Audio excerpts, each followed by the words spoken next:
በኦፕሬሽን ከወለድሽ በኋላ ማድረግ ያለብሽ ነገሮች። ሰላም ጤና ይስጥልን ውድ የኢትዮ ጤና ቤተሰቦች፣ ዛሬ አንድ ሴት በኦፕሬሽን ከወለደች በኋላ ማድረግ ያለባትንና የሌለባትን ነገሮች እንመለከታለን። እስከ ፕሮግራማችን ፍጻሜ አብራችን ቆዩ። በኦፕሬሽን ከወለድሽ በኋላ ማድረግ ያለብሽ ነገሮች፣ አንደኛ እረፍትና ቀላል እንቅስቃሴ ማድረግ። በተለይም በመጀመሪያዎቹ 2 ሳምንታት ውስጥ በቂ እረፍት ማድረግ ያስፈልጋል። አጫጭርና ቀላል የእግር ጉዞዎችን ማድረግ የደም ዝውውርን ለማሻሻልና የደም መፍሰስን ለመከላከል ይረዳሉ። ከባድ ስራዎችንና ከባድ ዕቃዎችን ከማንሳት ይቆጠቡ። ሁለተኛ ሐኪም ባዘዘውት መሰረት የቁስል እንክብካቤ ማድረግ። ቁስሉን ንጹህና ደረቅ ያድርጉት። በቀስታ በለስላሳ ሳሙናና በውሃ ይደቡት። ከጥጥ የተሰሩ የውስጥ ልብሶችን ይልበሱ።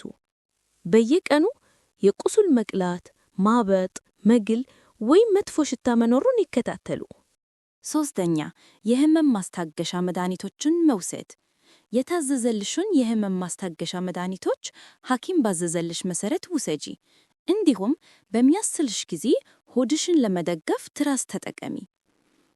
አራተኛ ጤናማ አመጋገብን መከተል። ሰውነትሽ እንዲድን ወይም እንዲያገግም ለማገዝ በፕሮቲን የበለጸጉ ምግቦችን፣ ፍራፍሬዎችንና አትክልቶችን ተመገቢ።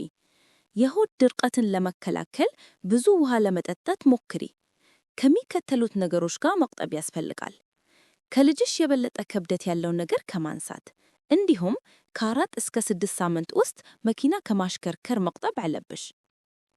አምስተኛ የስነ ልቦናዊ ጤንነት።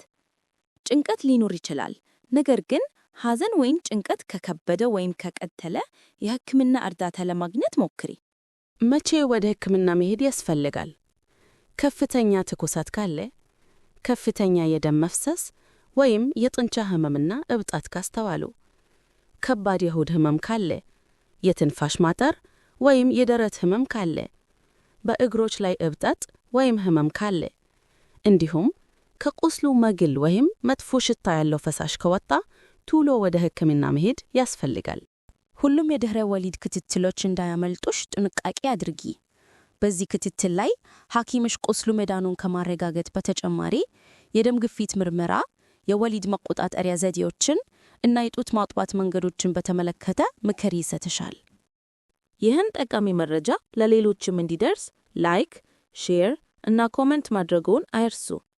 ለበለጠ የጤና መረጃ ኢትዮ ጤና የፌስቡክ ገጹን ፎሎ ያድርጉ። ጤና ይስጥልን።